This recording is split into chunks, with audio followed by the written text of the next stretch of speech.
जिन हरि कथा सुनई नहीं काना, जिन हरि कथा सुनई नहीं काना, जिन हरि कथा सुनई नहीं काना, जिन हरि कथा सुनई नहीं काना। श्रवण रंध्र अहि भवन समाना, श्रवण रंध्र अहि भवन समाना। बोले जो भगवान की कथा नहीं सुनते हैं, बोले उनका श्रवण रंध्र, यानी रंध्र मतलब छिद्र होता है, उनका कान का छिद्र कैसे है, तो अहि भवन, अहि मतलब सांप होता है, और सांप का घर क्या होता है, बिल होता है ना, कहेंगे बियर कहते हैं ना, तो सांप के बिल जैसे, चूहे के बिल जैसे उनका कान का छिद्र हो जाता है, जिसमें केवल मिट्टी निकलता है और कुछ निकलता नहीं है। फिर दिन भर खोदते रहो, कान सफाई करवाते रहो। इसलिए कानों की सार्थकता तब है जब भगवान की कथा सुनो। और ये कथा रस एक बार जो पी लिया ना, फिर दुनिया की कोई वस्तु पीने में अच्छी नहीं लगेगी। ठीक है? और कितने लोग पीते हैं, थोड़ा हाथ उठाएंगे। आप लोग नहीं पीते हैं भैया? भाई बेईमानी नहीं करना है, बता दीजिए। हाँ जानते हैं भाई, घर वाली होंगी तो घर में क्लास लग सकता है आप लोगों का। चुपके से जो पीते होंगे भैया कतई मत उठाइएगा, नहीं दिक्कत हो जाएगी। लेकिन आप लोग पूछे नहीं हम कौन से पदार्थ पीने की बात कर रहे हैं। आप लोग डरिए मत, आप जो सोच रहे हैं उसकी बात कर ही नहीं रहे। हम जो पिलाते हैं ना, सबके भाग्य में भी नहीं होता है, देवता भी पीने को तरसते हैं। स्वर्गे सत्ते च कैलासे वैकुंठे नास्त्यम रसः अतः पिबन्तु सद्भाग्या मामा मुंचन करहि चित्। बोले वैकुंठ में ये रस नहीं है, कैलाश में भी नहीं है, ब्रह्मलोक में भी नहीं है, वो सब भी तरसते हैं इस रस को पीने के लिए। इसलिए हे सद्भागी लोग, अतः पिबन्तु, इसको पियो। अब तो पता चल गया होगा कि मैं किस पीने की बात कर रहा हूं।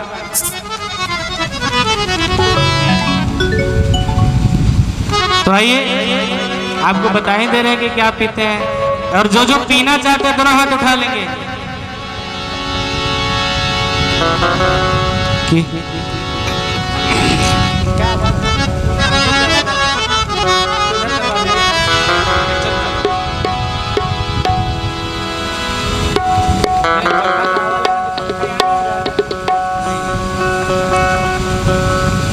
माइक को थोड़ा कर दे। तो आइए इसके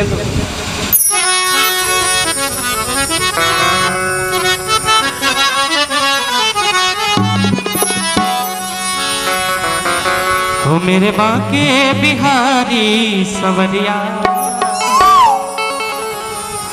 हो मेरे बाके बिहारी सवरिया,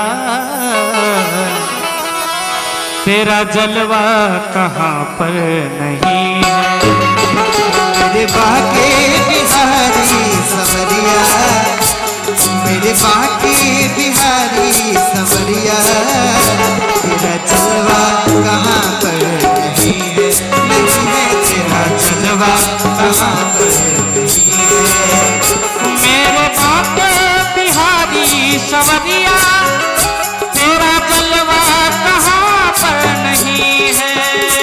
मेरे बाके बिहारी सवरिया, तेरा जलवा कहाँ पर नहीं है। मेरे बाके बिहारी सवरिया, तेरा जलवा कहाँ पर नहीं है। नहीं है तेरा जलवा कहाँ पर नहीं है, नहीं है तेरा जलवा कहाँ पर नहीं है। तेरा जलवा जहाँ पर नहीं है, तेरा जलवा जहाँ पर नहीं है, वो जगह फिर जगह ही नहीं, नहीं है वो जगह फिर जगह ही नहीं है। मेरे बाके बिहारी सवरिया, मेरे बाके बिहारी सवरिया, तेरा जलवा कहाँ पर नहीं, तेरा जलवा कहाँ पर नहीं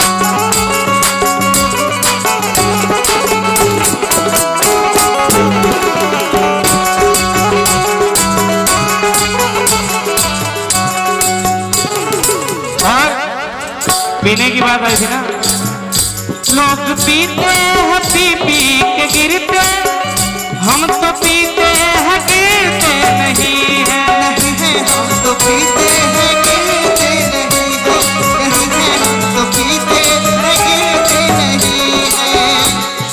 देखो भैया, ऐसा चीज पियो कि नाली में न गिरना पड़े, भगवान के चरणों में आकर के गिरे। ठीक है, तो जो लोग पीते हैं उनसे ये निवेदन है कि पीने वाली चीज को पीजिए, फालतू की चीजों को पीना नहीं है। लोग पीते हैं पी पी के गिरते, हम तो पीते हैं गिरते नहीं है। हम पीते हैं गिरते नहीं है, नहीं है हम तो पीते हैं गिरते नहीं है। हम तो पीते हैं सत्संग का प्याला, हम तो पीते हैं सत्संग का प्याला, हम तो पीते हैं सत्संग का प्याला, हम तो पीते हैं सत्संग का प्याला।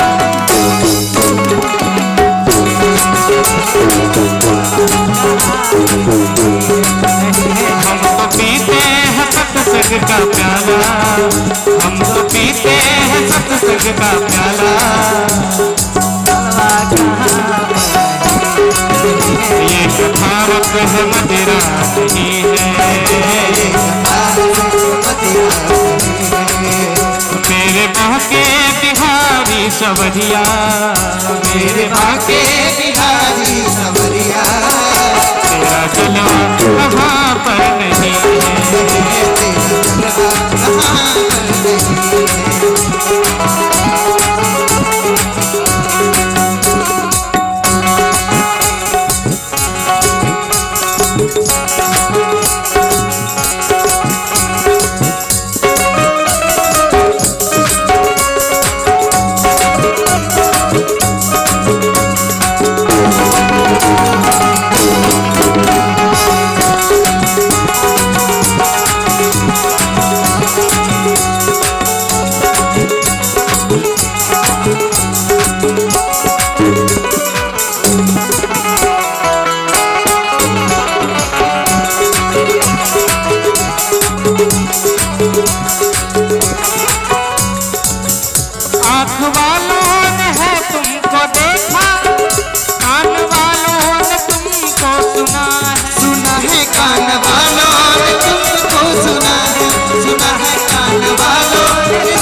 तेरा दर्शन उसी को हुआ है, तेरा दर्शन उसी को हुआ है, तेरा दर्शन उसी को हुआ है।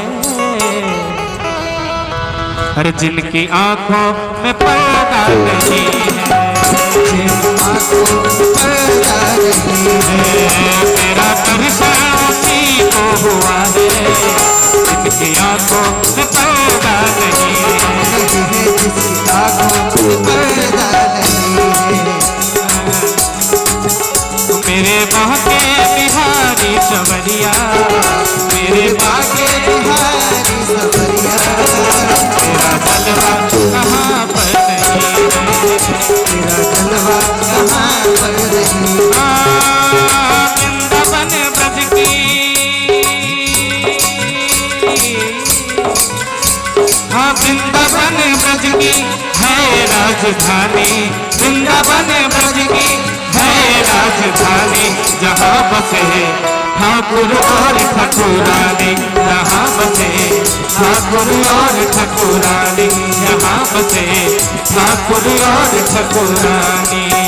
मेरे बाके बिहारी सवरिया, तेरा जलवा कहाँ पर नहीं है, मेरे बाके बिहारी सवरिया, तेरा जलवा कहाँ पर नहीं है।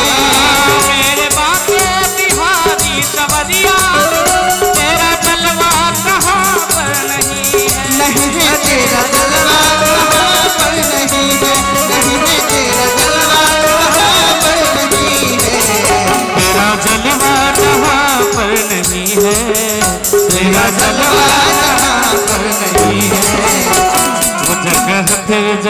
ही नहीं है।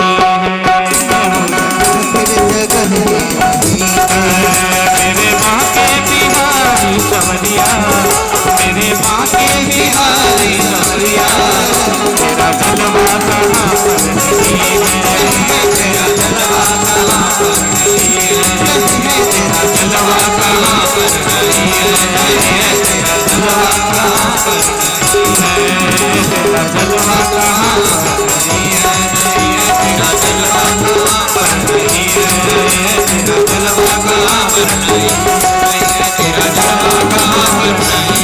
कहाँ पर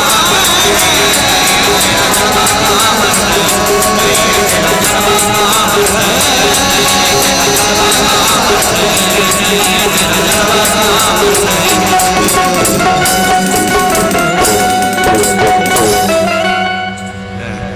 बोलो राधे। आप लोग को आनंद नहीं आ रहा है? आनंद आ रहा है? हाथ उठाइए। आनंद आ रहा है ना? तो बोलो राधे रानी सरकार की जय हो। देखो भाई, हमारे कलाकार लोग हैं, बड़ी मेहनत करके बजाते हैं और आप लोग चुपचाप बैठ करके सुन के निकल लेते हैं। अच्छी बात नहीं है, ये एहसान फरामोशी है। इसलिए जब आनंद आए तो थोड़ा दोनों हाथ उठा करके ताली वाली बजा दिया करिए इन लोगों के लिए भी। बोलो राधे राधे। इस प्रकार से भगवान की ये जो भागवत की कथा है, शौनक आदि के ऋषि सब बैठे हुए हैं। सूत जी महाराज से प्रश्न किया कि महाराज, जीव का परम धर्म क्या है? भगवान अवतार क्यों लेते हैं? भगवान के संकल्प मात्र से जब सृष्टि हो जाती है तो फिर भगवान को पृथ्वी पे आने की आवश्यकता क्या है? जब वो एक क्षण में पृथ्वी का लय कर सकते हैं तो उनको एक छोटे छोटे दैत्यों को मारने के लिए, राक्षसों को मारने के लिए अवतार क्यों लेना पड़ता है? इस प्रकार से जब प्रश्न किया तो श्री सूत जी महाराज ने अपने गुरुदेव का ध्यान किया। यम प्रव्रजन्तमनुपेतमपेत कृत्यम द्वैपायनो विरह कातरा जुहावा पुत्रेति तन्मयतया तरवोभिनेदु स्तम सर्वभूत हृदयं मुनिमानतोऽस्मि। ऐसे सर्वभूत हृदय श्री सुखदेव स्वामी को प्रणाम करते हुए, अपने गुरुदेव का ध्यान करते हुए श्री सूत जी महाराज बताते हैं कि देखो, भगवान की क्या लीला है, भगवान क्या सोचते हैं, ये हम जीवों के बस की बात नहीं। और तुमने पूछा कि जीव का परम धर्म क्या है, तो जीवस्य तत्व जिज्ञासा जन्यत्याशु वैराग्यम यतो भक्तिरधोक्षजे अहेतुक्य प्रतिहता ययात्मा संप्रसीदति। जीव का परम धर्म है भगवान की भक्ति करना। भगवान की भक्ति करना ही जीव का परम धर्म है। लेकिन वो भक्ति कैसी होनी चाहिए? तो पहला शर्त है अहेतु की भक्ति, और दूसरी शर्त क्या है? तो अप्रतिहता भक्ति होनी चाहिए। अहेतु की और अप्रतिहत मतलब समझ में आया आप लोगों को? कितने लोगों को आया? नहीं आया। अहेतु की, हेतु मतलब क्या होता है? हेतु का ही ऑपोजिट वर्ड है, हेतु का ही विलोम शब्द है अहेतु। जैसे हम किसी से स्वार्थ के लिए कुछ मांगते हैं, कुछ करते हैं, किसी का कार्य करते हैं, भक्ति स्वार्थ रहित होनी चाहिए।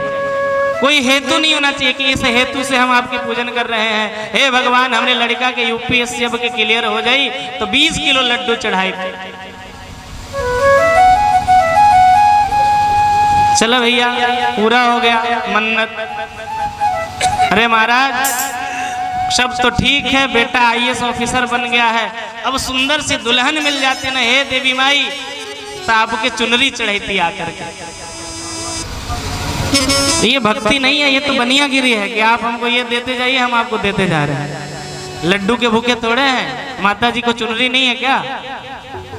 सारी पृथ्वी जिसके अंगभूत है, ऐसी वृक्ष लताएं ये सब जिनके वस्त्र हैं, ऐसे देवी देवताओं के आपके वस्त्र की क्या जरूरत है?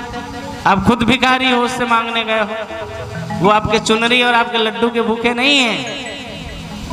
भक्ति भगवान की करनी है। जब आप ये सोच लेंगे कि भगवान ही हमको सब कुछ देने वाले हैं, तो यकीन मानिए वो सब कुछ देगा जो आपको चाहिए। अब ये अलग बात है कि आप फालतू की चीज चाह रहे हो और वो न दे रहे हो। अब बच्चा कभी कभी क्या करता है कि सांप को हाथ में लेने की जिद कर ले, तो माता पिता देंगे क्या? क्योंकि बच्चे को क्या मालूम है कि सांप काट देगा और वो मर जाएगा। मालूम माता पिता को है ना कि इससे इसको हानि है, इससे इसको लाभ है। तो बच्चा रोने लगे, बच्चा कहे कि नहीं हमारे साथ शोषण हो रहा है, भगवान हमारे साथ अन्याय कर रहे हैं। बच्चा कहे कि माता पिता हमारे बड़े दुष्ट हैं, हम जो मांगते नहीं देते हैं, हमारे माता पिता बड़े बेकार हैं। तो बच्चे को क्या समझ में आएगा? बच्चे को क्या पता कि वो तुम्हें कष्ट नहीं दे रहा है, वो तुम्हें चीजों से दूर नहीं रख रहा है, वो बस तुम्हारे हित के लिए वो तुम्हें नहीं दे रहा है। ठीक उसी प्रकार से परमात्मा हमें वो वस्तु नहीं देता है जिससे हम इस संसार में फंसे रहें, हम यहीं पे पड़े रहें, अनेक भवसागर के अन्य अन्य योनियों में पाप फल भोगते रहें, कर्म फल भोगते रहें। वो चाहता है कि हम मुक्त हो जाएं। हमारे लिए क्या लाभकारी है, इस चीज का विचार परमात्मा करता है। इसलिए वो हमें वही वस्तु देता है जो हमारे लिए लाभकारी होता है। हम फालतू में वो चीज मांगने लगते हैं जिसकी आवश्यकता ही हमारे जीवन में नहीं है। तो भक्ति कैसी होनी चाहिए? अहेतुकी अर्थात स्वार्थ रहित और अप्रतिहत। अप्रतिहत का मतलब होता है निर्बाध रूप से। उस भक्ति में कोई रुकावट नहीं होनी चाहिए, कोई ब्रेक नहीं लगना चाहिए। जैसे धारावाहिक देखते तो प्रचार आ जाता है ना बीच में, तो ऐसा नहीं होना चाहिए कि अभी भक्ति किए, हाँ ये वाला काम हो गया तो ठीक है, अब मंदिर बाद में जाएंगे। फिर दूसरे साल का एग्जाम आया तो फिर चले गए कि गुरुजी परमात्मा हे प्रभु, हमने वर्षों में साल भर में बड़ी कम पढ़ाई की है, आज आप देख लीजिएगा, आपके ही ऊपर है। चलो भैया, किसी तरह से हनुमान जी ने पास करा दिया, फिर भूल गए। तो काम निकल जाने के बाद भक्ति पकड़ लेना, अरे काम निकालने के लिए भक्ति करना, और फिर काम निकल जाने के बाद भक्ति छोड़ देना। तो पकड़ करके छोड़ करके ऐसी भक्ति क्या है? ये प्रतिहत भक्ति है। और भक्ति होनी कैसी चाहिए? अप्रतिहत भक्ति, जिसमें कोई ब्रेक ना हो, कोई बाधा ना हो, ऐसी भक्ति करनी चाहिए। ऐसी भक्ति करने से ही जीवन का परम लाभ सिद्ध होता है। बोलो राधे राधे। इस भागवत की रचना द्वापर के अंतिम में कलयुग के प्रारंभ का समय हो रहा था। द्वापर के अंतिम चरण में श्री वेद व्यास जी ने चिंतन किया कि वेद में सबको गति नहीं है। स्त्री शूद्र द्विजबंधु नाम त्रयी न श्रुति गोचराः। क्योंकि वेद के अर्थ बड़े क्लिष्ट हैं, बहुत कठिन है। वेद का अर्थ करने में बड़े बड़े विद्वान भी मोहित हो जाते हैं। भागवत में पहले ही कह रहे हैं कि मुह्यन्ति यत् सूरयः। कोई वेद की हिंदी व्याख्या पढ़ करके उसकी उल्टी सीधी बात उसको प्रमाण मान ले, ये ऐसा नहीं हो सकता। वेदा नाम अनेक अर्थः। वेदों के वाक्यों का एक एक वाक्य का एक एक निरुक्त का कितना अर्थ, कितनी व्युत्पत्ति है, आप क्या जानो। इसलिए वेदों में बहुत सीमित लोगों की गति है। उसके लिए वेद के वेदांग बनाए गए, फिर पुराण बनाए गए, फिर स्मृति शास्त्र धर्मशास्त्र बनाए गए, उपनिषद बनाए गए। उपनिषद क्या है? वेदांतो नाम उपनिषद प्रमाणम तदुपकारिणी शारीरिक सूत्रादीनी च। वेदांत सार कहता है कि ये वेदांत उपनिषद ही वेदांत है। और उपनिषद क्या है? जो वेद का अंतिम सिद्धांत है वही उपनिषद है। तो काहे के लिए वृक्ष के पीछे पड़े हो, फल जब मिल गया तो सबको गति नहीं है। और कलयुग के प्राणी में इतना सामर्थ्य नहीं, वो सदाचारी नहीं है। वेद पढ़ने के लिए, वेद समझने के लिए बहुत नियम, बहुत आचार व्यवहार का निर्वहन करना पड़ता है।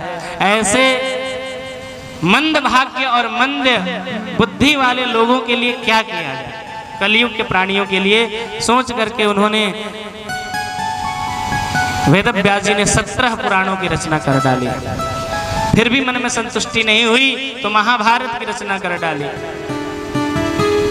फिर भी संतुष्टि नहीं हुई, मन में विचार कर रहे थे। भगवान की प्रेरणा से नारद जी आते हैं। नारद जी ने कहा कि देखो, संतुष्टि नहीं होने के कारण, इसके पीछे एक ही कारण है, तुम भगवान का गुणानुवाद अपने रचनाओं में नहीं किए हो, यही एक कारण है। तुम भगवान के गुणानुवाद करो, निश्चय ही तुम्हारे मन को संतुष्टि होगी। देखो, मैं भी पूर्व जन्म में दासी का पुत्र था। नारद जी अपनी कथा सुनाते हैं। मेरी माता किसी के यहाँ काम किया करती थी, किसी वैष्णव के यहाँ। उनके यहाँ चातुर्मास्य के लिए बड़े ऋषि, बड़े महात्मा आया करते थे और सेवा किया करते थे, चातुर्मास करते थे। और वो वैष्णव पंडित जी सेवा किया करते थे उस महात्मा का। उन महात्माओं की सेवा करते करते हमारी माता भी सेवा करती थी। उनको देख देख करके मेरे मन में भी सेवा भाव आ गया। तो अब मैं दिन भर उन महात्माओं के बीच में कीर्तन करता था, उनकी सेवा करता था। मन में भगवान की भक्ति जागृत हो गई। अब जैसे ही 4 माह चतुर्मास से खत्म हुआ, ऋषि लोग सब जाने लगे, मैं भी उनके पीछे पीछे जाने लगा। महात्माओं ने कहा कि देखो बालक, हम तुम्हें अभी नहीं ले जा सकते हैं। इसके पीछे कारण ये है कि तुम्हारी माता ने बहुत सेवा किया और इस सेवा का फल हम ये नहीं दे सकते कि हम उसकी बुढ़ापे की लाठी ही छीन लें। इसलिए जब माता का देहावसान हो जाए तब तुम आ जाना, तब तुम परिपक्व भी हो जाओगे। इस प्रकार से नारद जी को वापिस कर दिया। लेकिन भगवान की कृपा ऐसी रही कि एक दिन उनकी माता गाय दोहने जाती है संध्या के बेला में, और एक सांप का दंशन होता है। सर्प के दंशन से माता की मृत्यु हो जाती है। उस समय नारद जी कहते हैं कि उस समय मुझे दुख भी हुआ और सुख भी हुआ। दुख इस बात का हुआ कि जिसने जन्म दिया वो माता अब नहीं रही। सुख इस बात का कि हमारे भक्ति मार्ग में माता ही एक बाधक थी। अब वो माता भगवान की प्रेरणा से शरीर को छोड़ चुकी है, तो अब मेरे भजन में कोई बाधक नहीं बनेगा।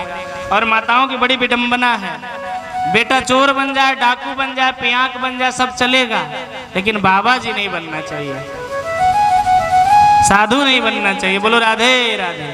सब बन जाए मंजूर है, भले ही घर पे आकर के 4 गालियां उन्हीं को सुनाए, डांटे बोले सब ठीक है। क्यों मैया, बिटवा बहुत गरियावत है।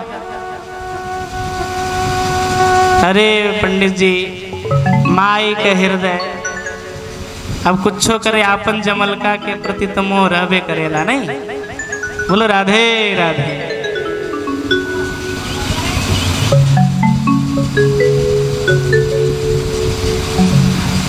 नारद जी कहते हैं कि माता के जाने का दुख भी हुआ और सुख भी हुआ, क्योंकि भजन के मार्ग में कोई बाधक नहीं है। वन में गए, ध्यान लगाए, भजन करते गए, भगवान का दर्शन नहीं हुआ। एक झलक भगवान का आया, तड़प उठे, अब व्याकुल हो गए। तब ऊपर से आकाशवाणी हुई कि अभी तुम अपरिपक्व हो, जब परिपक्व हो जाओगे तो तुम्हें यह रूप हमेशा के लिए दिखाई देगा। और इतना भक्ति किया, भगवान का गुणानुवाद किया कि उस भक्ति के प्रभाव से कहाँ दासी का पुत्र नारद, आज देखो तुम्हारे सामने ब्रह्मा का मानस पुत्र बनकर के बैठा है। देव हो, दैत्य हो, दानव हो, सबके बीच में हमारी गति है, सबके यहाँ बेधड़क जाया करता हूँ। और ब्रह्मा का मानस पुत्र होकर के उत्पन्न हुआ, भगवान के सामने इतना ठुमके लगा करके उनका गुणानुवाद का गायन किया कि भगवान ने अपने स्वरों से विभूषित देवदत्त नामक वीणा हमें प्रदान कर दिया और आशीर्वाद दिया कि तुम अब इस वीणा को लेकर के हमारे गुणानुवाद करो और जहां तुम्हारी मर्जी वहां डोलते रहो। तो देखो भगवान की कृपा से, भगवान की भक्ति से देखो कितना बड़ा प्रभाव पड़ा कि हमारे जीवन में कहा मैं दासी पुत्र और ब्रह्मा का मानस पुत्र बन गया, भगवान का परम भक्त बन गया। इसीलिए वेद व्यास जी कहा जाता है कि जीवन में कुछ करो न करो, भगवान के गुणानुवादों में अपना मन जरूर लगाओ। आपने जो रचना की है उसमें राजाओं के पराक्रम का उल्लेख है, राजाओं के शौर्य का उल्लेख है, उनके परंपराओं का उल्लेख है। भगवान का गुणानुवाद आपकी रचनाओं में नहीं है, इसीलिए मन को संतुष्टि नहीं है। वेद व्यास जी का मन बड़ा संतुष्ट हुआ, प्रसन्न हो गए।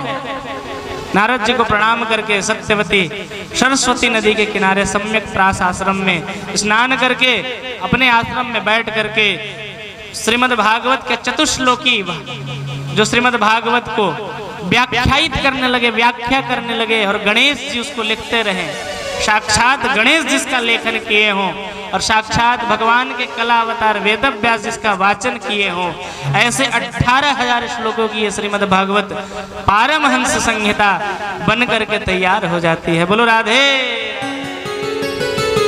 वेद व्यास जी सोचते हैं कि किसको दिया जाए, तो अपने पुत्र की याद आती है कि वन में चला गया था। सुखदेव जी को बुलाने के लिए अपने शिष्यों को 2-4 श्लोक भागवत के रटा देते हैं। भागवत के श्लोकों को सुन करके मन आकृष्ट हो जाता है भगवान के इन गुणानुवादों पर। सुखदेव जी आकर के चरणों में व्यास जी के बैठ जाते हैं। गुरुदेव, ऐसी और भी रस मिलेंगे क्या? वेद व्यास जी ने कहा कि ठीक है, थोड़ा परीक्षण कर ले। तो परीक्षण करने के लिए जनक जी के पास भेजा। वहां से परिपक्व होने के बाद सर सुखदेव जी को श्रीमद् भागवत की पारमहंस संहिता श्री वेद व्यास जी ने दिया, और सुखदेव जी उस कथा को कालांतर में परीक्षित जी को सुनाया। सूत जी ने, शौनक आदि ऋषियों ने कहा कि महाराज, ये सुखदेव जी ने परीक्षित को ही ये कथा क्यों सुनाई? बोले देखो, जब महाभारत का युद्ध समाप्त हुआ, कौरव पराजित हुए और पांडव विजयी हुए, समर भूमि में दुर्योधन अधमरा पड़ा हुआ है, मृत शरीर चारों तरफ सेनाओं के पड़े हुए हैं।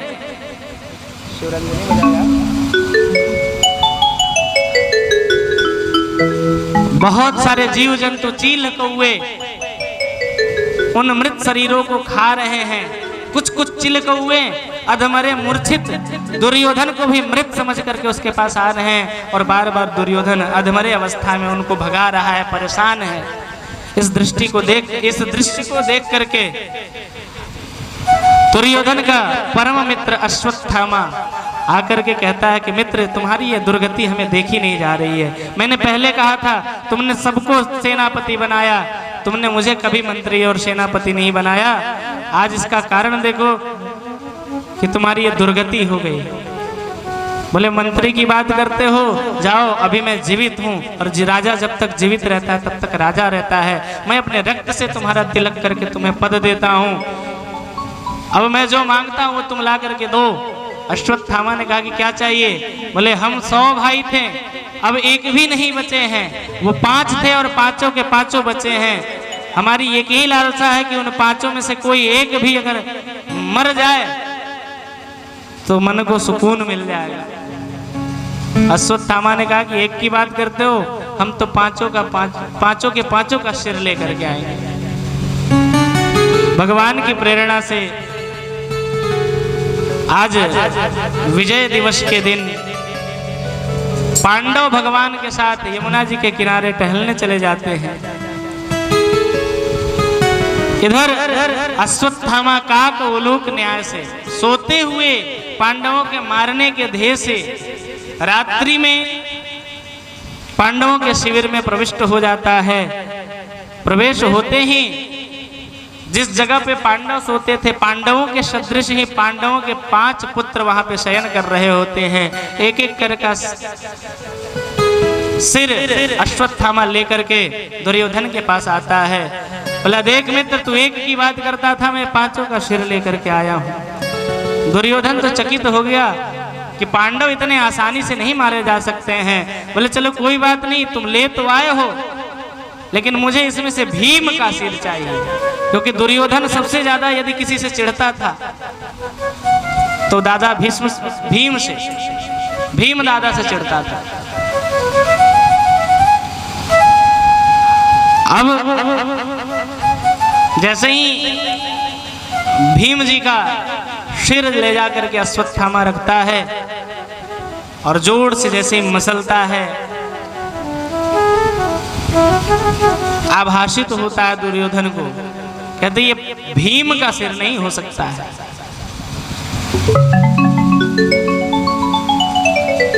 10,000 हाथियों का बल, कम नहीं होता है।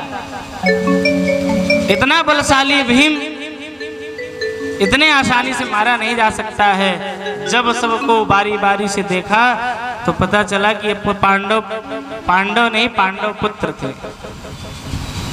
अब तो दुर्योधन अश्वत्थामा को डांटने लगा कि अरे दुर्योधन, तुमने ये क्या कर दिया? अरे कभी चाचा ताऊ समझ करके हमें भी ये जल दे दिया करते, तुमने तो हमारे कुल में जल देने वाले को भी नहीं छोड़ा। अब जब अश्वत्थामा को पता चला कि हमने गलती कर दिया और पांडव जीवित हैं, और अब पांडव जीवित है तो हमारा क्या हाल होगा, ये सोच करके अश्वत्थामा भागने लगा। इधर अपने मृत पुत्रों को देख करके द्रौपदी को बड़ा कष्ट हुआ। माता शिशूनां निधनं सुतानां। अर्जुन सोचने लगे कि मेरे प्रतिज्ञा का क्या होगा। भगवान की ओर ताकने लगे। भगवान ने कहा कि अब करते क्या हो, मैंने तो पहले ही कहा था कि उधर ही निपटा लो। तो फिर ध्यान आया कि सम्मानित व्यक्ति का अपमान ही उसके मृत्यु के बराबर है। भगवान ने, क्योंकि न्याय, भगवान ने कहा कि देखो मैं कुछ नहीं कहूंगा, शास्त्र तो यही कहता है कि ब्रह्म बंधुर न हंतव्य आतता ही वधारहना। ब्राह्मण चाहे कैसा भी हो उसकी हत्या नहीं करनी चाहिए, वो वध योग्य नहीं होता है। और आतताई कोई भी हो वो छोड़ने लायक नहीं होता है।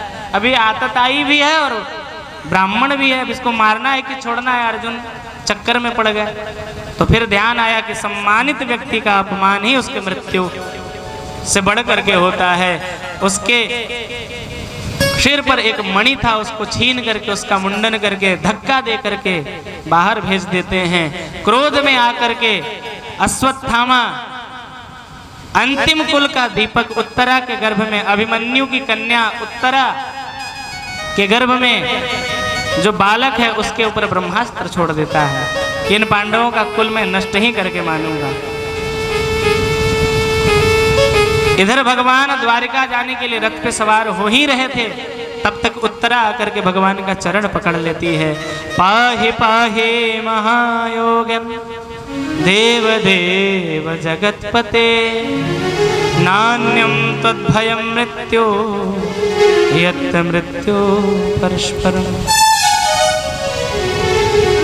बोले कि हे योगीश्वर भगवान कृष्ण, मुझे मेरी चिंता नहीं है, मुझे चिंता है इस बालक की।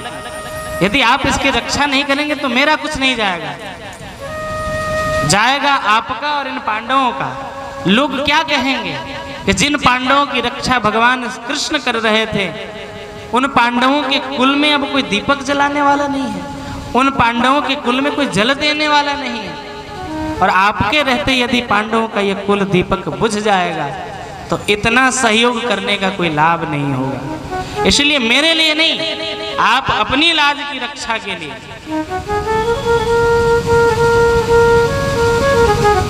बिंदु जी बड़ी सुंदर, भाई भक्त का तो यही भाव होता है ना, वो खुल के कहते हैं कि मेरी क्या है। वो कहते हैं ना कि तेरो कहा है कि जाऊं कहां, तेरे ही नाम की फेंट कसी है, और ए है मुरारी पुकारी कहूं अब, या मैं तेरी हंसी, मेरी हंसी नहीं तेरी हंसी है। जब तुम्हारे नाम से हम जुड़ गए और यदि फिर भी मेरे जीवन में कष्ट होगा, फिर भी यदि हमारे साथ कोई अनहोनी होगा, तो ये मेरी हंसी नहीं है, तुम्हारी हंसी है कि मैं तुम्हारा भक्त होकर के भी कष्ट पा रहा हूं।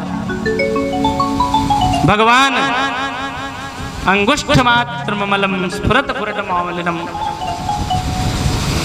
भगवान अंगूठे के बराबर होकर के उत्तरा के गर्भ में प्रवेश करके उस बालक की रक्षा करते हैं। और कालांतर में यही बालक परीक्षित नाम से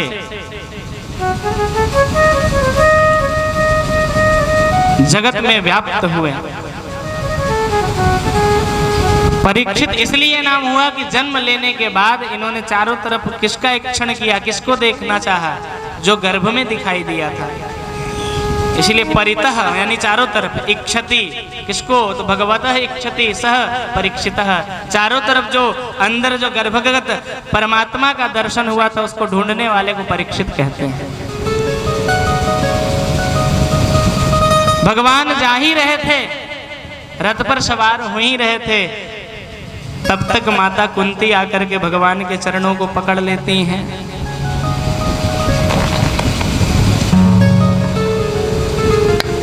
भगवान ने कहा कि अरे बुआ जी, आप ये क्या कर रही हैं, उल्टी गंगा बहा रही हैं।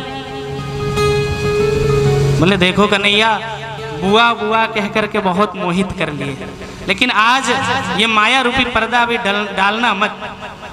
मैं अभागिन समझती रही कि तू मेरा भतीजा है, लेकिन ये हमारे भतीजे के या हमारे कुल के किसी भी व्यक्ति में इतना सामर्थ्य नहीं था कि हमारे बच्चों को कौरवों के सैन्य सागर से बचा करके ले आए।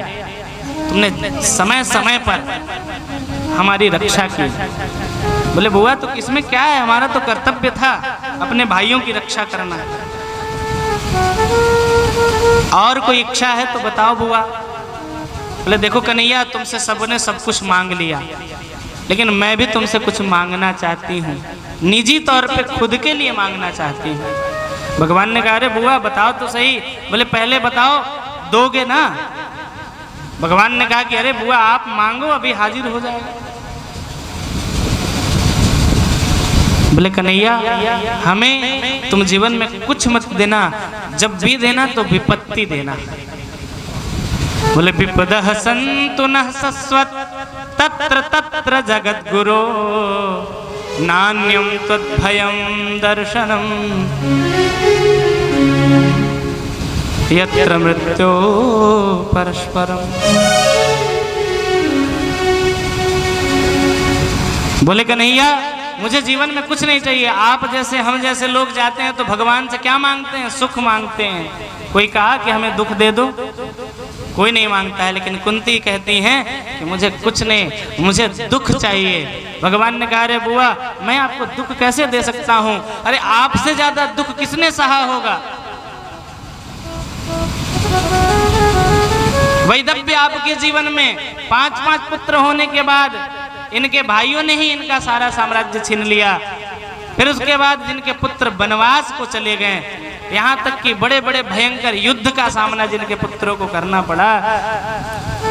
मुझे तो लगता है कि विवाह के बाद कुंती से ज्यादा दुख किसी भी स्त्री को नहीं हुआ होगा। बुआ इतना दुख पाने के बाद भी तुम विपत्ति मांगती हो, आखिर विपत्ति में क्या रखा हुआ है। कुंती रोते हुए कहती है कन्हैया, विपत्ति मैं इसलिए मांग रही हूं ना, क्योंकि जब तक मेरे जीवन में विपत्ति थी ना, तब तक तुम मेरे साथ थे। आज मेरे जीवन में सब सुख है, मेरा बेटा राजा बन गया है, चक्रवर्ती सम्राट बन गया है, लेकिन इसका क्या लाभ जब तुम ही हमारे साथ नहीं हो। जिसके कारण ये साम्राज्य मिला, जिसके कारण इस कुंती को थोड़ा सा सुख देखने को मिला, जब वही हमारे जीवन में नहीं रहेगा, वही हमारे साथ नहीं रहेगा, तो फिर जीवन में ऐसे सुख का कोई लाभ नहीं है। सुख के माथे सिल पड़े जो हरि हृदय से जाए, बलिहारी वा दुख की जो पल पल याद दिलाए। उस सुख के ऊपर पत्थर पड़े, आग लग जाए वैसे सुख में, जहां पर तुम न हो, जहां तुम न, उससे बड़ा दुख क्या हो सकता है कुंती के जीवन में। और तुम कहते हो ना ये सब तो तुम्हारा ही दिया हुआ है। अगर तुम्हारा अवलंबन प्राप्त नहीं होता, तुम्हारा सहारा नहीं मिलता, तो हमारी क्या गति होती वो तो हम ही जान सकते थे कन्हैया। इसलिए तुम्हारा होना बहुत आवश्यक है। अगर श्याम सुंदर का, अगर श्याम सुंदर का सहारा न होता, तो दुनिया में कोई हमारा न होता। अगर श्याम सुंदर का सहारा न होता, तो दुनिया में कोई हमारा न होता। अगर श्याम सुंदर का सहारा न होता, तो दुनिया में हमारा न होता।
नजरे करम का मोहन मोहन, हाँ नजरे करम का, हाँ नजरे करम का इशारा न होता तो दुनिया में कोई हमारा न हो।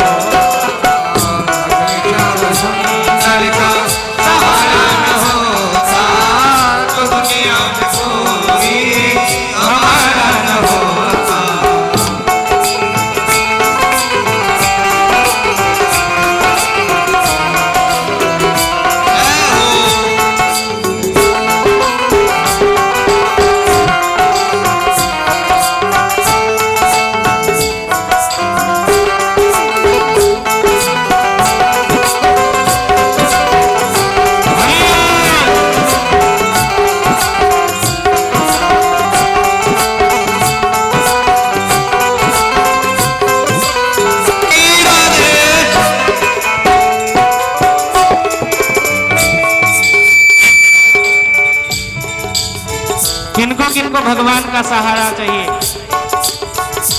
आप लोग चाहते हैं ना कि भगवान का सहारा मिले, तो जिनको सहारा चाहिए दोनों हाथ उठा करके सहारा मांगे भाई। बिना हाथ फैलाए तो दुनिया वाले नहीं देते हैं।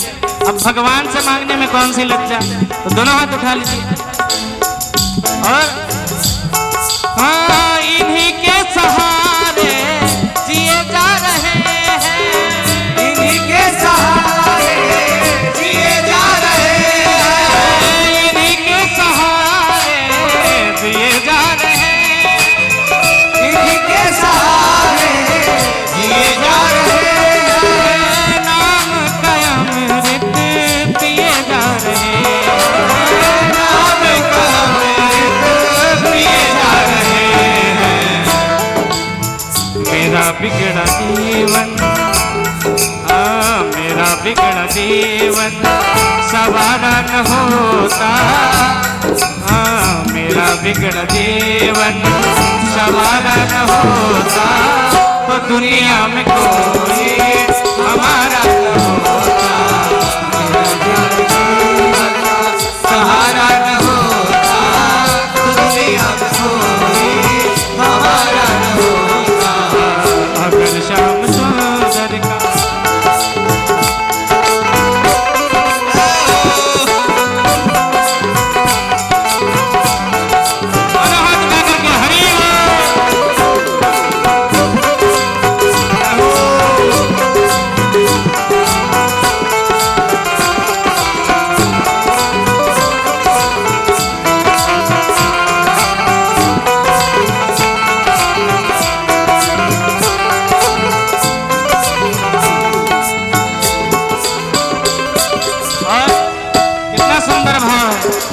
कुंती का, कुंती कहती है कि हमारे जीवन में तुम्हारे अलावा कोई था ही कहाँ।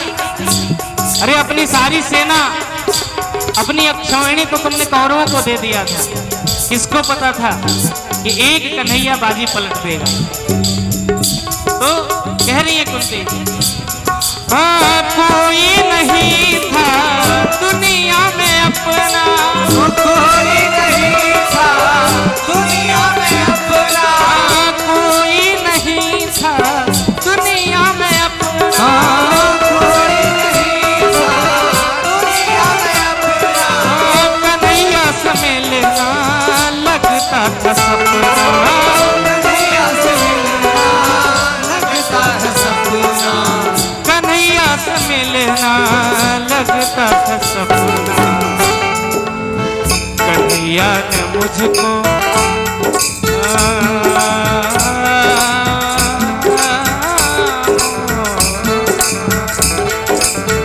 कन्हैया ने मुझको, कन्हैया ने मुझको पुकारा न होता दुनिया में कोई हमारा न होता।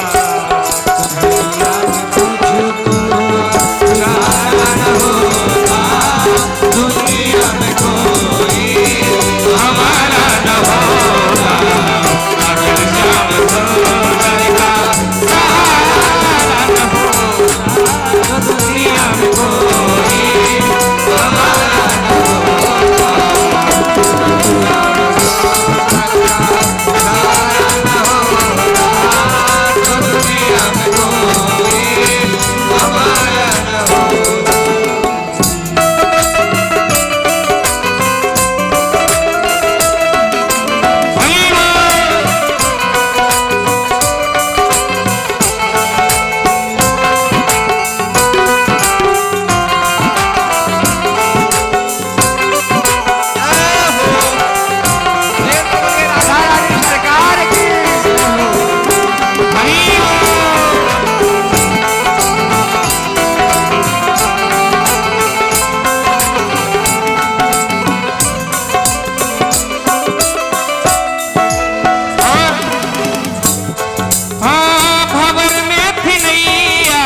दृष्टि से, कृपा की दृष्टि से निहारा न होता, भरी दृष्टि से निहारा न होता, तो दुनिया में कोई हमारा न होता,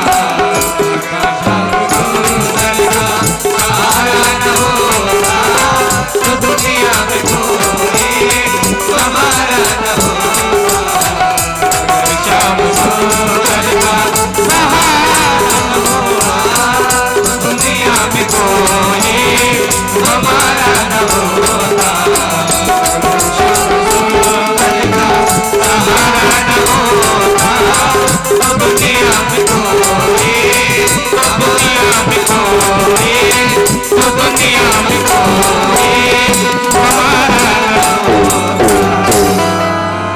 प्रेम से बोलिए वाकई बिहारी लाल की जय हो।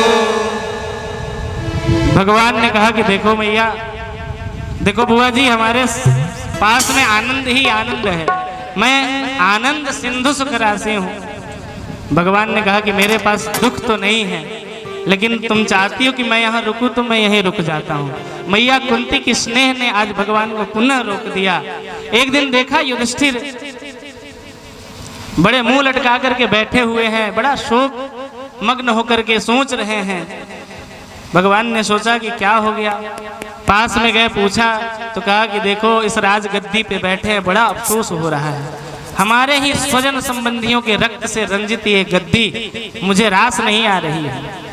भगवान ने कहा अरे राम राम, एक को युद्ध से पहले विस्मय हुआ था तो उसका तो निवारण कर दिया गीता सुना करके, ये बड़े ठहरे, इनको ज्ञान देंगे तो ये कहेंगे कि अरे छोटा सा कन्हैया तुम्हें इतनी समझदारी कहाँ से आ गई। भगवान, क्योंकि ज्ञान की बात उसी से समझ में आती है जिसके प्रति आदर हो। बच्चे अच्छी अच्छी बातें समझा दे, लोग ध्यान नहीं देते हैं, ये मनोवैज्ञानिक तथ्य है। अच्छी बातें, ज्ञान की बातें उसी व्यक्ति के मुख से समझ में आती है जो जिसके प्रति हम आदर भाव रखते हैं, जिसके प्रति श्रद्धा भाव रखते हैं। ऐसा कोई दिख नहीं रहा था। सब युधिष्ठिर जी से छोटे थे, ध्यान आया कि दादा भीष्म पितामह बाणों की सैया पर जीवित पड़े हुए हैं। सभी पांडवों को लेकर के भगवान अर्जुन आदि को लेकर के भीष्म पितामह के पास पहुंचे हैं। पूरा शरीर बाणों से बेधा हुआ है और भीष्म पितामह की सांसें चल रही, क्योंकि इच्छा मृत्यु थी। सबने प्रणाम किया, अर्जुन ने प्रणाम किया, बोले अरे अर्जुन आ गए? बोले हाँ। अरे वो तुम्हारा वो सारथी नहीं दिखाई दे रहा है। तब तक भगवान आगे आ गए, बोले दादाजी आया हूं, प्रणाम। भगवान को देख करके भीष्म पितामह जी मुस्कुराने लगे। अरे अर्जुन पहचान रहे हो इनको? बोले हाँ हाँ, ये हमारे मामा जी के लड़के हैं। बोले अरे अर्जुन, तुमने इसको ना जाने इनको क्या क्या बनाया, कभी तो भाई बना लेते, कभी गुरु बना लेते, कभी भगवान बना लेते। लेकिन कुछ भी कहो, ये तुम्हारा जो सारथी है ना बहुत प्यारा है। अरे हमें तो उस समय की बात याद आ रही है जब प्रतिज्ञा इन्होंने ले रखा था कि मैं युद्ध में अस्त्र नहीं उठाऊंगा, और मेरी भी प्रतिज्ञा थी कि कन्हैया से, तुम्हारे सारथी से शस्त्र उठा करके ही मानूंगा। लेकिन इसकी लीला भी बड़ी विचित्र है। जब देखा कि दो दो भक्तों के प्रतिज्ञा पे आंच आ रही है, तो उस समय इसने क्या विचार किया कि प्रबल प्रेम के पाले पड़ कर प्रभु को नियम बदलते देखा, और अपना मान टले टल जाए, पर भक्त का मान न टलते देखा। प्रबल प्रेम के, प्रबल प्रेम भक्त का जब होता है ना, तो भगवान सब विधि निषेध वेद में लिखे हुए नियम सिद्धांत बदल जाते हैं जब भक्त की बात आती है। बोलो राधे राधे। अब इतना सुंदर कहाँ आपको सौभाग्य मिलेगा? वेद पढ़ने जाएंगे दिमाग खराब हो जाएगा, समझ में नहीं आता। कितनी अच्छी मधुर मधुर भगवान की कथाएं हैं, सुनो ना भैया। होम्योपैथिक की दवा की तरह 2-2 दाने खाते जाओ, रोग धीरे धीरे समाप्त होता जाएगा। बोलो राधे राधे। दादा भीष्म ने कहा कि देखो ठीक तो है कन्हैया, सब कुछ बढ़िया है, तुम्हारी हर छटा बड़ी अच्छी है, लेकिन मैं एक जिज्ञासा प्रकट करना चाहता हूँ, एक आखिरी चीज तुम्हें सौंपना चाहता हूँ। बोले बताइए दादाजी क्या देना चाहते हैं? बोले मैं अपनी कन्या का विवाह तुम्हारे साथ करना चाहता हूँ। भगवान ने कहा कि दादाजी विवाह तो आप ही का नहीं हुआ है, फिर कन्या कहाँ से हो गई? बोले नहीं, मैंने कन्या को गोद लिया है, मेरी अपनी कन्या नहीं है, लेकिन मैंने कन्या मान लिया है। बोले कौन कन्या है? बोले इतिमति रूप कल्पिता वितृष्णा भगवती सात्वत पुंगवे विभुम्नि स्वसुखमुपगते क्वचित् विहर्तुं प्रकृतिमुपेयिषु यद्भव प्रवाहः। बोले मेरी मति जो है ना, मैंने इसको अपनी पुत्री मान रखा है, और ये जो हमारी पुत्री है ना, मैंने इसको बड़ी सुसंस्कृत करके रखा है, बहुत संस्कारी है। बोले संस्कार कैसे पता चले? बोले ये वितृष्णा, हमारी मति में कोई तृष्णा नहीं है। बोले हमारी जो मति है उसमें कोई तृष्णा नहीं है। तृष्णा क्या है? तृष्णा का मतलब आप लोगों को पता है? किसी को पता है तो बताइए भाई। नहीं पता है? चाह, चाय नहीं, चाह। चाय और चाय में बहुत फर्क नहीं है। एक गिलास एक कप पियो तो दोबारा भी करता है कि और थोड़ा पी ले 5-10 मिनट बाद, हालांकि हम तो नहीं पीते हैं। तो चाय की तरह चाह बढ़ती जाए ना, उसी को तृष्णा कहते हैं। पहले से चाह क्या थी? मकान बन जाए, मकान बन गया। अरे भाई शहर में ईंट बालू का ये सब मकान बड़ा गर्मी करता है, घर में थोड़ा एसी वैसी लग जाता है, थोड़ा आराम हो जाता है। एसी लग गया भैया, बोले ठीक है घर में एसी हो और बाहर जाने में वही धूप में ही जाना पड़ता है, तो कम से कम गाड़ी भी ऐसी हो जिसमें एसी हो। गाड़ी भी खरीद लिए, सुखी हो गए? बोले नहीं, गाड़ी तो ठीक है, लेकिन ये गाड़ी अब बहुत दिन प्रयोग में हो गया, अब कोई बड़ी गाड़ी जो पूरे जिले में किसी के पास ना हो। बोलो भाई चलो वो भी गाड़ी ले आए। बोले जिले में 2-4 हो गए हैं, पूरे राज्य में यदि कोई ना हो ऐसी गाड़ी लेंगे। ऐसे करते करते करते करते शहर में मकान बन जाए, फिर राजधानी में मकान बन जाए, राजधानी के बाद देश के राजधानी में बन जाए, देश के राजधानी के बाद विदेश की राजधानी में मकान बन जाए। ऐसी चाह की कोई खत्म है क्या? कोई सीमा है? ये चाह खत्म नहीं होना ही इसको तृष्णा कहते हैं। और दुनिया में दरिद्र कौन है? बोले कोवा दरिद्रो, दरिद्र कौन है? बोले हे विशाल तृष्णा, जिसके तृष्णाएं शांत नहीं होती है, जो तृष्णा से भरपूर है वही दरिद्र है। तो हे गोविंद, ये जो हमारा मति है ना, तृष्णा रहित है, इसीलिए मैं तुम्हें सौंप देता हूँ। इसको तुम अपने पास रख लो। और सच पूछो तो भगवान उसी का वर्ण करते हैं, उसी का संवहन करते हैं, उसी को स्वीकार करते हैं जिसका मति स्वच्छ हो, जिसकी मति तृष्णा रहित हो। इस प्रकार से 11 श्लोकों में भगवान की स्तुति करते हैं भीष्म दादा, जिसका नाम है भीष्म स्तुति। आगे भीष्म गीता का उपदेश देते हैं, राजधर्म का उपदेश देते हैं युधिष्ठिर को। इधर भगवान अर्जुन को लेकर के द्वारिका जाते हैं। द्वारिका में जाने के बाद यदुकुल को श्राप लगता है, यदुवंशियों का नाश और भगवान का स्वलोक गमन।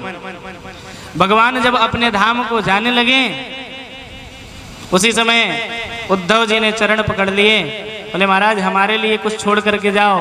तो वेदव्यास जी इसी श्रीमद् भागवत को लेकर के आते हैं। भगवान का वो ज्योति जो है, शरीर से जो ज्योति निकलता है, इसी में समाहित हो जाता है, इसीलिए भगवान का विग्रह माना जाता है श्रीमद् भागवत। इधर 7 माह बीत गए, कुछ खबर नहीं आई द्वारिका से। और नित्य नित्य कोई ना कोई अनहोनी संकेत दिखाई देने लगा। जो गैयाएं दूध नहीं देती थी वो बछड़ों को पिला रही हैं, कुत्ते भेड़िए रो रहे हैं रात्रि में। अशुभ संकेत दिखाई देने लगा, मानो सब कुछ सर्वस्व छीन गया हो। इधर देखा कि दूर से जब देखा युधिष्ठिर जी ने और भीम जी ने कि अर्जुन मुंह लटका करके आ रहे हैं, पूछा, उन्होंने सारा वृतांत सुनाया कि हमारे रहते वो जो छलिया है वो कन्हैया है, उसने हमारे साथ छल किया, हमारे साथ स्वजन बंधु बन करके रहा और ये कभी अनुभव नहीं होने दिया कि वो साक्षात भगवान है। भगवान हमारे साथ रहा। हम न जाने उनके साथ कौन कौन से व्यवहार किए, हम न जाने उनके साथ कौन कौन से अपराध किए, फिर भी वो सहता गया। उसने हमारे साथ में रह करके हमारे साथ छल किया है। अब वो अपने लोक को चला गया है। अब पांडवों ने सुना कि जब भगवान ही इस धराधाम पे नहीं हैं, सभी पांडव स्वर्गारोहण कर जाते हैं। स्वर्गारोहण से पूर्व परीक्षित को राज तिलक करके, राजगद्दी दे करके सभी पांडव स्वर्गारोहण के लिए प्रस्थान करते हैं। धीरे धीरे सबका शरीर शीर्ण हो जाता है। इधर राजा परीक्षित जैसे ही राजा बनते हैं, दिग्विजय करने निकलते हैं। उन्होंने देखा कि एक पग के बैल को एक व्यक्ति बहुत पीट रहा है, एक नीच व्यक्ति उसको बहुत मार रहा है और वो सह रहा है। बगल में एक गैया बड़ी दुखियारी है। परीक्षित जी ने जानने की चेष्टा की, बोले आप कौन हैं? तो उस बैल ने कहा कि मैं धर्म हूं, और उस गैया ने कहा कि मैं पृथ्वी हूं। अब ये कलयुग आ चुका है, अब यहाँ न तो धर्म का कोई अस्तित्व है, न पृथ्वी पर कोई सत्कर्मी होने वाला है। परीक्षित ने कहा कि ये मारने वाला कौन है? बोलिए साक्षात कलयुग ही है। परीक्षित जी ने उसके ऊपर शासन किया मारने के लिए। जैसे उद्यत हुए, कलयुग चरणों में आकर के गिर गया। महाराज क्षमा कीजिए, आप चक्रवर्ती सम्राट हैं, आप हमें मार देंगे तो फिर क्या होगा? मुझे जीवित रखिए, मेरे युग में एक लाभ है आपके लिए। बोले क्या? बोले कि मेरे समय में, मेरे युग में यदि कोई भगवान का केवल नाम मात्र ले ले तो उसकी मुक्ति हो जाती है। ये गुण देख करके परीक्षित उस पर रीझ गए। बोले ठीक है, मैं तुम्हें 4 स्थान देता हूँ। बोले कौन कौन? द्युतम पानम स्त्रिया सूना यत्र धर्माश्च चतुर्विधम। थोड़ा ध्यान से सुनिएगा आप लोग बात कर रहे हैं, ध्यान में हम दे रहे हैं इसको। जो लोग बात कर रहे हैं ना, उनका हिसाब भी करेंगे हम। बोलो राधे राधे। बात न करिए, कथा विश्राम की ओर है। जब 4 स्थान परीक्षित जी ने दिया कलयुग